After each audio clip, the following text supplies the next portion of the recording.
Sup? My voice kind of, yeah. Go. At the end of today's story, a lot of you are going to be shaking your head, wondering how in the world could they have missed that? But before we get into today's story, if you're a fan of the strange, dark, and mysterious delivered in story format, then you've come to the right place because that's all we do, and we upload 2 or 3 times every week. So if that's of interest to you, please offer to make the like button a sandwich of their choosing, but when you build it, make it between 2 very thin, stale, rye bread heels. Also, please... 2 very thin, stale rye bread heels. Also, please subscribe to our channel and turn on all notifications so you don't miss any of our weekly uploads. All right, let's get into today's story.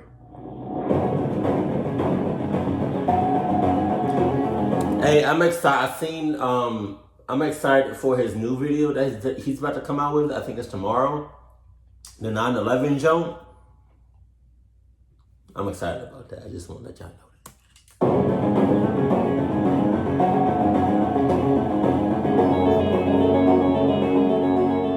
In 2006, Heather Kwan was a 21-year-old college student living in the small residential town of Desert Hills in Arizona. Right. From a very young age, Heather was someone who always seemed to give her friendship to the people who needed it the most. People who were hurting on the inside or who society had kind of forgotten about. This is why when she was a teenager and a young adult, she would often spend her weekends volunteering her time with underprivileged children. It's also why she aspired to go to law school and become a defense lawyer, because she loved the idea of professionally helping people that desperately needed her help. She lived in a rental home with her boyfriend, who was 18 years old. His name was Ryan Waller, and amongst other things, he was a huge gun enthusiast and a student. That year, I'm sorry, what? A gun enthusiast? What the heck? That's a clucky. You're a clucky. You're a clucky in the making. You're a clucky.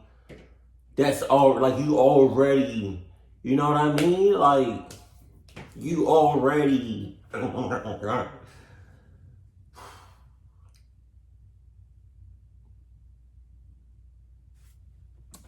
had made plans to visit Ryan's father, Dawn, on Christmas Day, so on December 25th. But when the day came and Dawn had made dinner for the couple and was expecting them, they didn't show up.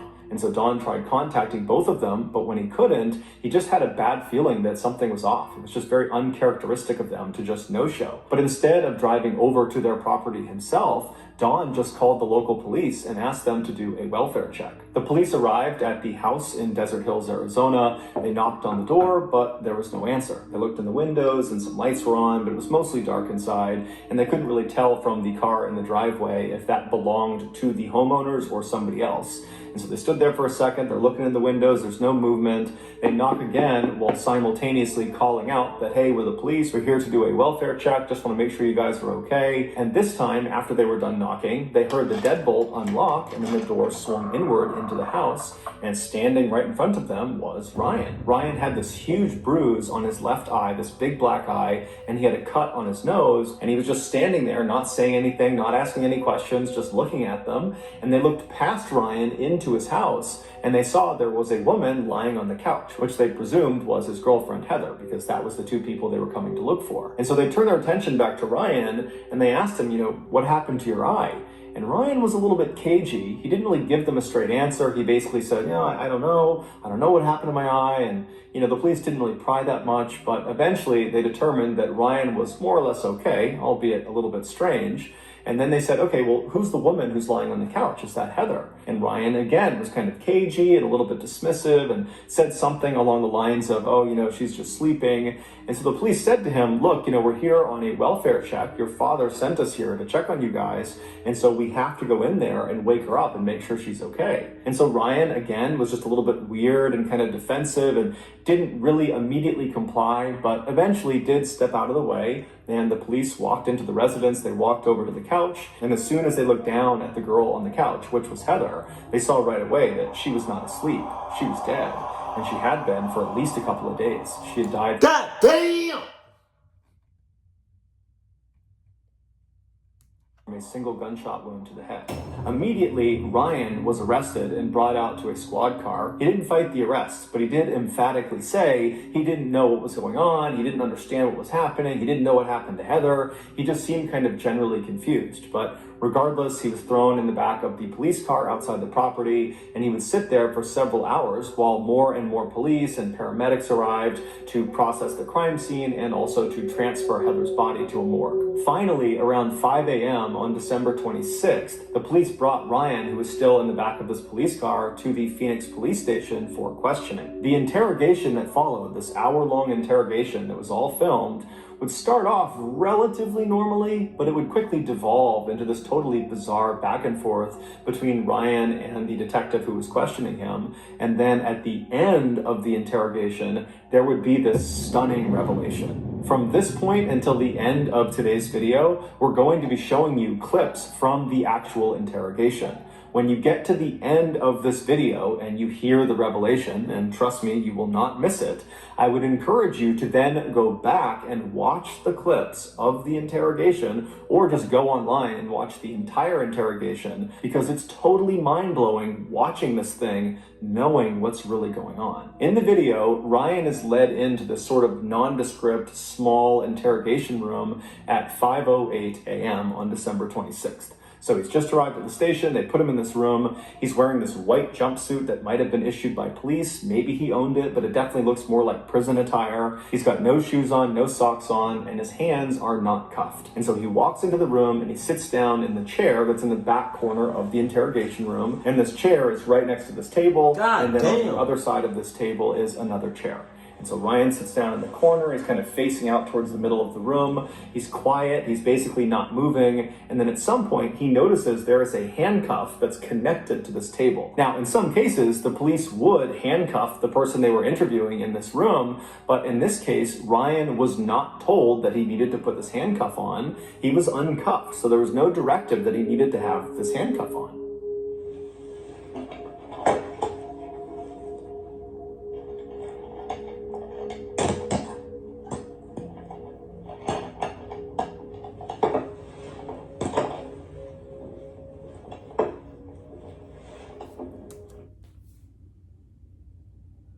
Why would you willingly put that on?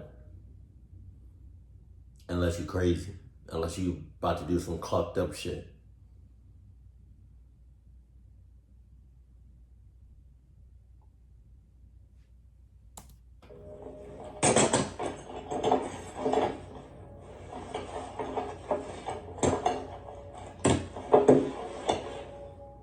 After handcuffing himself to this table, Ryan turns and puts his arms over this table, and he lays down, puts his head in his arms, and he lays that way for about 5 minutes. Periodically, he makes a few groaning sounds, but for the most part, he's quiet. And then all of a sudden, as he's laying there, he suddenly makes a fairly loud moaning sound, and he stands up in his chair like he's going to walk out of the room, but as soon as he starts to walk away, the handcuff stops him. The handcuff that he was not told to put on. And so he's stuck against this table, but he doesn't seem fazed by it. He looks almost confused by what's happening, but he doesn't... I'm not saying he's crazy, I'm just saying... I don't know if I can even say anything at all. You know? It's just... I think mentally something's wrong with him. That's what I'm getting. Dwell on it for very long. Instead, he just reaches across the table and grabs a blank piece of paper, and then he just sits back down in the seat and crosses his legs, and he starts looking at this piece of paper. At 5:17 a.m., so roughly 9 minutes into this interrogation, which really hasn't even started yet, Ryan is intently looking at this blank piece of paper when a detective walks into the interrogation room. This detective was named Dalton, and he informs Ryan that they're going to be taking pictures of his feet, and so he needs to put his feet up on the table that's right next to him. Ryan at first acts very confused and doesn't really understand what's happening, but he eventually complies and he puts his feet up on the table, and by the time his feet are up there, another officer walks into the interrogation room, and he's got a camera and he's got this big kit with him, and he would begin about a 10-minute long process of photographing Ryan's feet and also swabbing Ryan's feet. What? During this 10-minute session, Dalton stays in the room, and so Ryan periodically asks him if he can just leave and go home, seemingly unaware of how serious the situation really was for him. And when Dalton would tell him, no, you can't leave, Ryan would act totally frustrated and kind of angry and upset, kind of like how a child would act if they were told they couldn't have something they really wanted to. At 5:28 a.m., after this 10-minute session is complete and they've photographed and swabbed Ryan's feet, the second officer leaves the room and Dalton shuts the door behind him, and then he walks over to the table and he grabs the chair on the other side from Ryan. He drags it out so it's closer to Ryan, and then he sits down and introduces himself. After that, he begins asking Ryan some very basic questions. He asks him to confirm his name, which he does. He asks him to confirm his date of birth and his social security number, and Ryan does both those things. And then he asks Ryan if he understands why he was there, why he was being interrogated. And Ryan says no. And so at this point, Dalton says, okay, let's just stop right now. I'm going to read you your rights. And so it's at this point in the interrogation that Ryan's behavior starts to get really, really weird. After Dalton tells Ryan he needs to read him his rights, you can see Ryan doesn't compute what he's saying. He's just kind of looking blankly, and Dalton seems to pick up on that. And so he tries to make it kind of lighthearted, and he says, hey Ryan, I'm going to read you your rights like they do on TV, like on Cops and on Law and Order and CSI, any of those crime shows, they read people their rights. That's what I'm going to do. You know what I'm talking about? And Ryan just goes, no. And Dalton's kind of confused. He's like, you haven't seen any cop show where they read people their rights? And at this, Ryan kind of changes his behavior. And suddenly he's not as robotic. He's a little bit defensive looking. And he says, oh, yeah, I have, yeah. At this, it's pretty obvious to Dalton that Ryan is lying about something that is totally insignificant. Whether or not he's seen true crime TV shows, it really just didn't matter at all. But what if he's clucked up in the head? What if just something mentally wrong with him? Like, what if something in his head goes in and out? Like, it's like a flip switch. Somebody in his head clucking with it.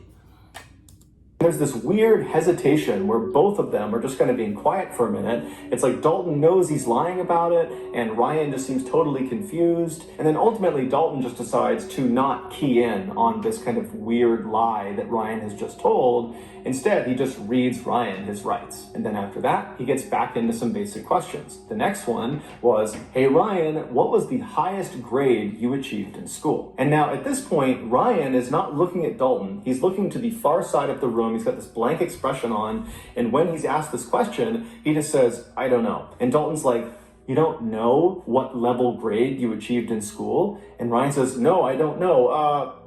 Eighth grade.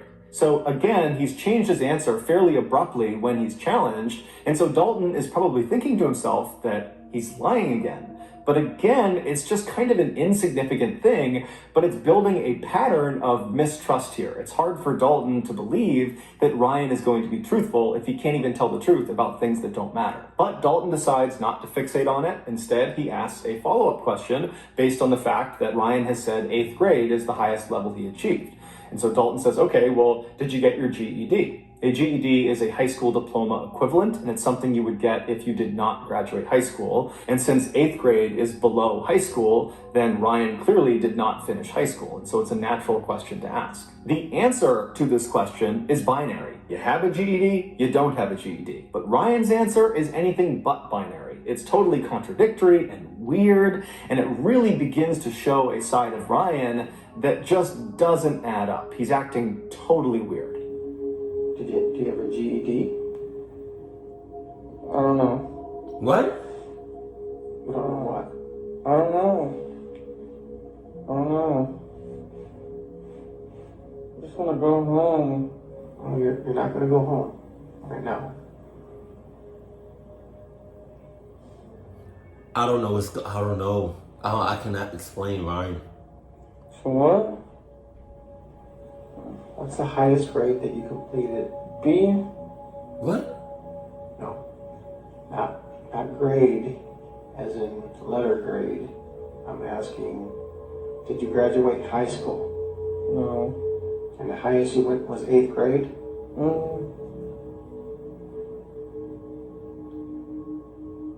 Yeah. Do you know how to read and write, Ryan?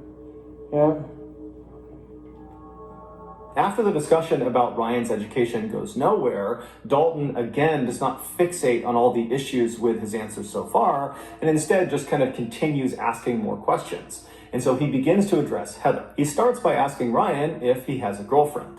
Now, Dalton at this point would know that Heather, the girl who was deceased, was Ryan's girlfriend because the police were asked to do the initial welfare check on Ryan and Heather, the couple. That's something that Dawn would have relayed to police. And so Dalton knows they have a relationship, but he wants Ryan to tell him he has a relationship with Heather. So again, he asks Ryan, do you have a girlfriend? And Ryan says no, which is a lie. But Dalton goes along with it and says, okay, well, do you know a girl named Heather? And Ryan would say, yes, I do. But his description of Heather was just completely inaccurate. He said Heather was a 16 or 17-year-old girl, even though she was actually 21. And he would say her last name was Kyman. He thought, he wasn't entirely sure. He said she has nicknames and she has different names she uses, but he believes it's Kyman, even though her last name was actually Kwan. Now, Dalton, of course, is aware of these discrepancies, but again, he does not fixate on them. He just keeps on asking more questions. Dalton asks Ryan, what happened to your face? You have this huge bruise on the left side of your face.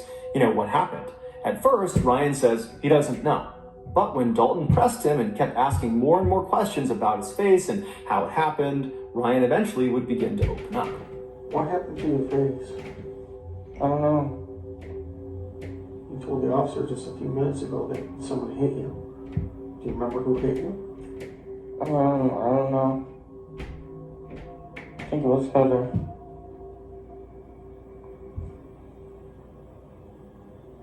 Why would Heather hit you? I don't know. He on that you shit. It was an accident. I forgot. Like the other police officers involved, Dalton believed already going into this interrogation that Ryan killed Heather, that the bruise on his face was from Heather fighting back before ultimately Ryan killed her. And so for Ryan to say the mark on my face is from Heather, even though he claimed it was an accident, to Dalton, that was the same thing as Ryan saying, I killed Heather. Dalton attempted to get more specific details about the actual physical struggle that took place between Ryan. Hold on. I smell smoke. Hold on. Hold on. All right, no, we good.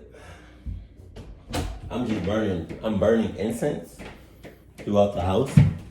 And I'm guessing, I don't know. I'm guessing I'm smelling smoke. But then my heart kind of dropped because, hold on, move. My heart kind of dropped because when I went into the master bedroom, I saw like a reflection of something orange. And 9 times out of 10, more often than not, fire is orange. Or around that color. So when I saw that, I was like, oh shit. Then I realized that orange was coming from the covers and the coloring of my bed. Gosh, Jesus. And Heather, but as he asked more and more questions, he became more and more aggressive, and it seemed like Ryan picked up on it and became very defensive and started throwing out random pieces of information, much of which seemed untrue. Like he suggested there was at least 2 or 3 other people that were in the house on the night that Heather got killed, but it's unclear if these people were real or if they were actually ever there. And it just seemed like Ryan was kind of panicking and just kind of saying all sorts of random things. And so at some point, Dalton just wants to focus the conversation because he feels like it's getting totally out of hand. And so he just stops Ryan and he says, Ryan, there is a dead girl in your house and I need information. Hey, Ryan, Huh? there's a dead girl in your living room. She's dead? Yes. Heather? I don't know. I want to know what happened in your house last night. The girl on the couch is dead? I don't know. If she's on the couch, she's dead.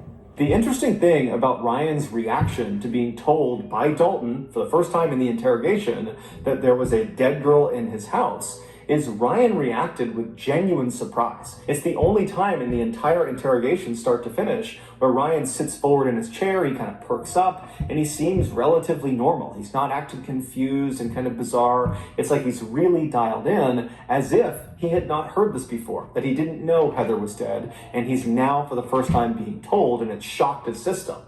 But just seconds after he sits forward and seems really engaged, he goes back to kind of being totally bizarre, and he also suddenly had this really elaborate story about what happened to Heather, even though just seconds ago it seemed like he had just learned about it. So it didn't really make any sense that he would have a story so readily available for something he seemed to not know anything about.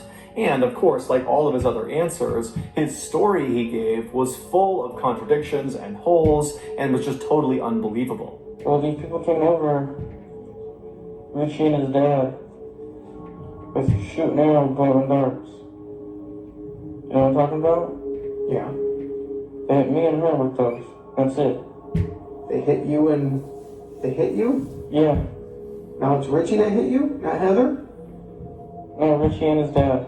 Richie and his dad. They hit you. Yes. Why? Because they were trying to get their stuff. I don't know why. And they had some kind of bow and arrows? They each had 2 revolvers and they didn't let off any shells. Okay, you just said they had bow and arrows. Now they have revolvers? That's what I meant. They had revolvers. They have revolvers. Yes. And then what happened? And then they shot us with those. Following this exchange, Ryan would change his story again and would say, actually, they didn't shoot me, they just shot Heather, they put me in a sleeper hold. But when Dalton asked him, what do you mean sleeper hold? Ryan said, oh, I don't know what a sleeper hold is. And then eventually Ryan would actually just ditch the sleeper hold narrative and go back to the Richie and his father. They came in and they shot both of us. At this point, Ryan's story has become so convoluted and it's changed so many times that it's just totally unbelievable. And so Dalton, who was doing his best to kind of go along with Ryan's story, at this point just can't even pretend anymore. He cannot pretend that he's following this story. It doesn't make any sense. You're telling me you're all over the board here, number one. You're saying bows and arrows, you're saying revolvers, and you're saying some other thing, and you're saying they shot you in the eye. Okay? They shot you with a revolver in your eye. Yes. And that's Is it. it a BB gun? No, it was a real gun, man. It was just a If they revolver. shot you in the eye with a revolver, you wouldn't be talking to me right now. How do you know? It was most likely you'd be dead. That's what I thought too, man. I really don't know. So you got shot first, Uh-huh. and what happened? Did you fall to the ground? Yeah, I was trying to get up and I couldn't. I don't Okay. know. And then she got shot? Mm-hmm. What did you do? Nothing. Did you call 911? Did you see if she was alive? She was sleeping still, and that's it. I just let her sleep. She got shot in the side of the face and you let her sleep? Yes. This does not make sense, Ryan. After this exchange, Dalton just goes full bad cop on Ryan, openly accusing him of shooting and killing Heather, and Ryan just continues to say he doesn't know anything, that he didn't do it, and his answers are just totally nonsensical and contradictory, and nothing is making sense. And so finally, at 5:52 a.m., roughly 45 minutes into this interrogation, Dalton is just at a loss. He does not know how to handle Ryan, because even though he really believes he did it, nothing Ryan has said has incriminated him, because nothing Ryan has said makes any sense. And so he's sitting there kind of thinking what he's going to do next, and then Dalton notices something. He notices something on Ryan's face. He tells Ryan to come closer, he needs to look at it. Let me see your nose. Put your legs down. Put your legs down. Bring your face closer. Oh, my head hurts. Okay. Yeah, be right back. What? Hold on. What Dalton had finally just discovered were 4 bullet holes in Ryan's face and head. Ryan...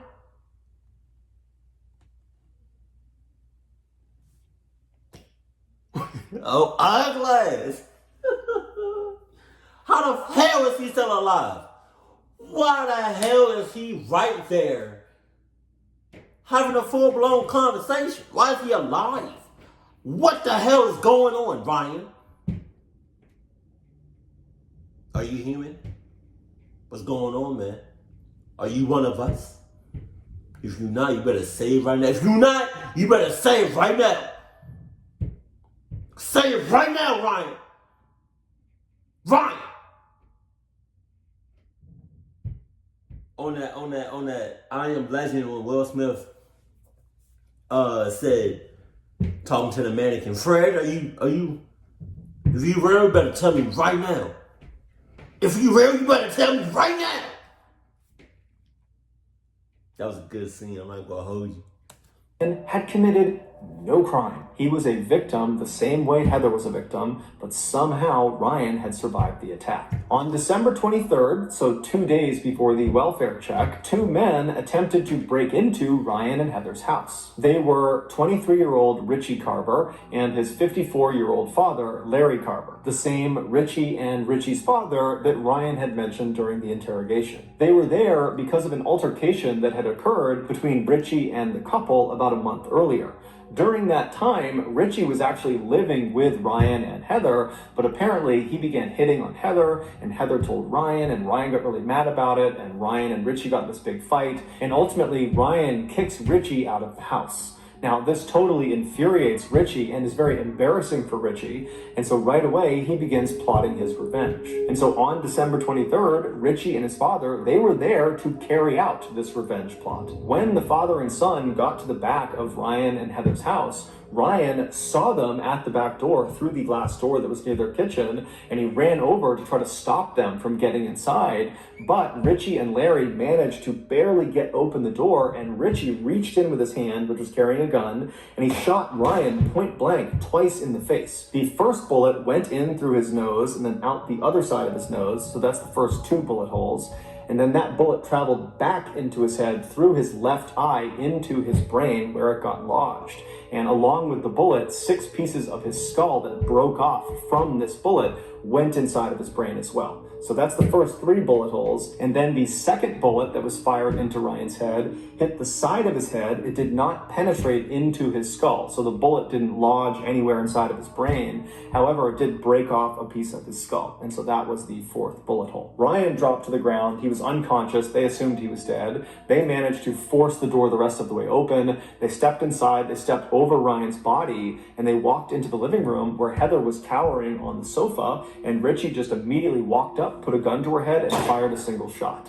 After she had fallen to the ground, the 2 men stole some things in the house and then fled the scene. They would ultimately get caught, and they're both currently serving life sentences. It's believed Heather died instantly from her gunshot wound, but Ryan didn't. At some point, maybe a couple of hours after he was shot, he woke up, but he had severe brain damage and he wouldn't have known what was going on. He didn't really know what happened, and he saw his girlfriend Heather lying on the couch, but he thought she was just sleeping, and so he too went to his bedroom and he fell asleep. But the next morning, he woke up and he still would have had no idea what was going on, and he spent the day on the 24th just kind of wandering around his house with his girlfriend lying dead on the couch. And so after a full day of just kind of mindlessly walking around his house, he went back to bed, and then he got up on Christmas Day on the 25th and spent another day just kind of walking about his house with his girlfriend, who he believed was sleeping, but really she was dead.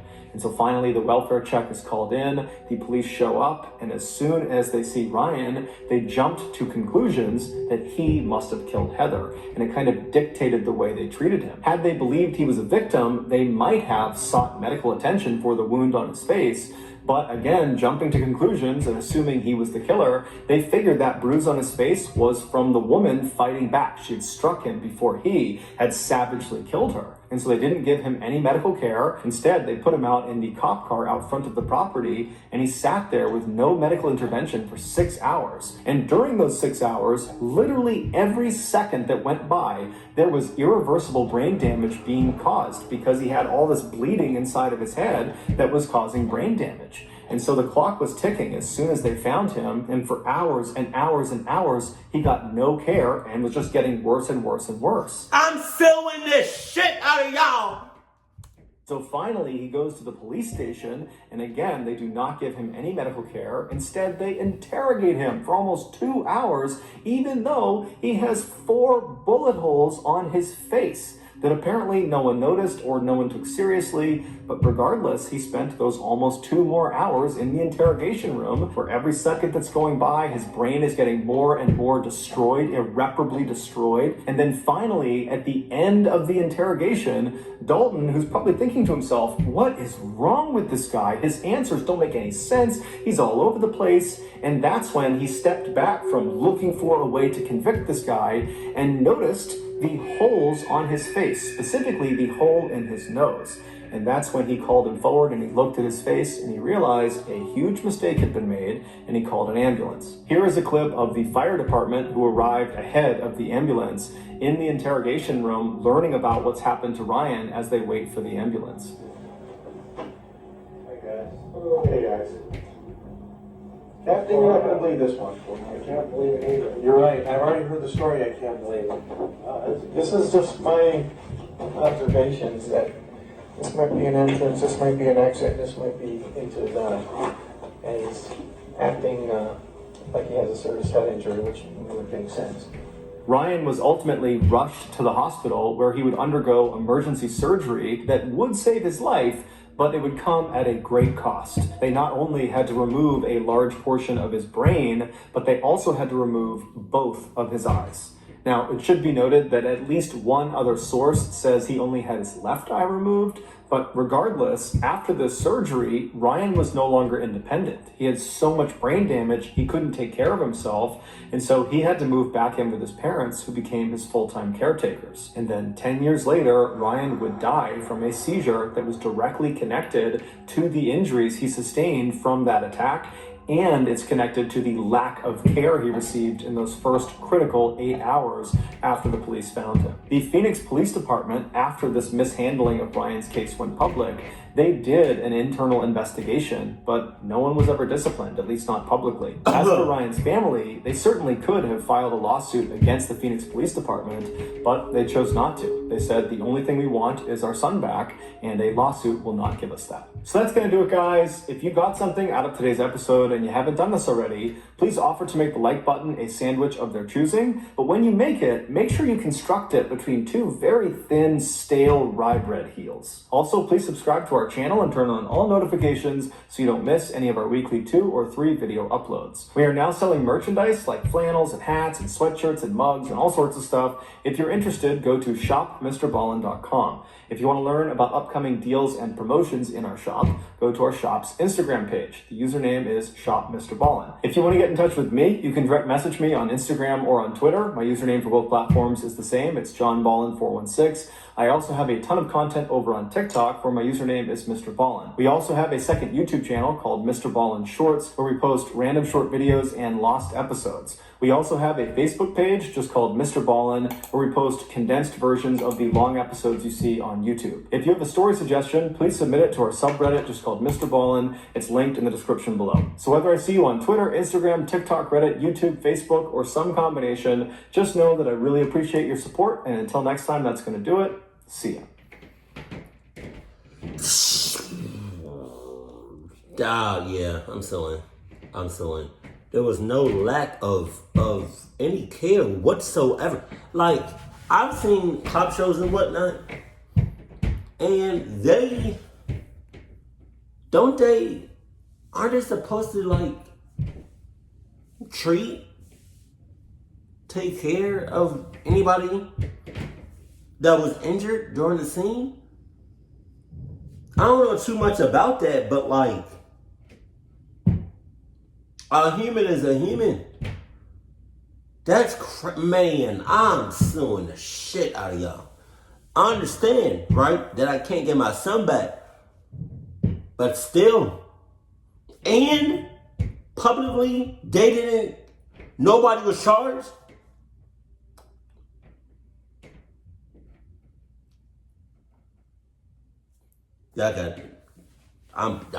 Man. That's God himself is on his side for at least 10 or so years.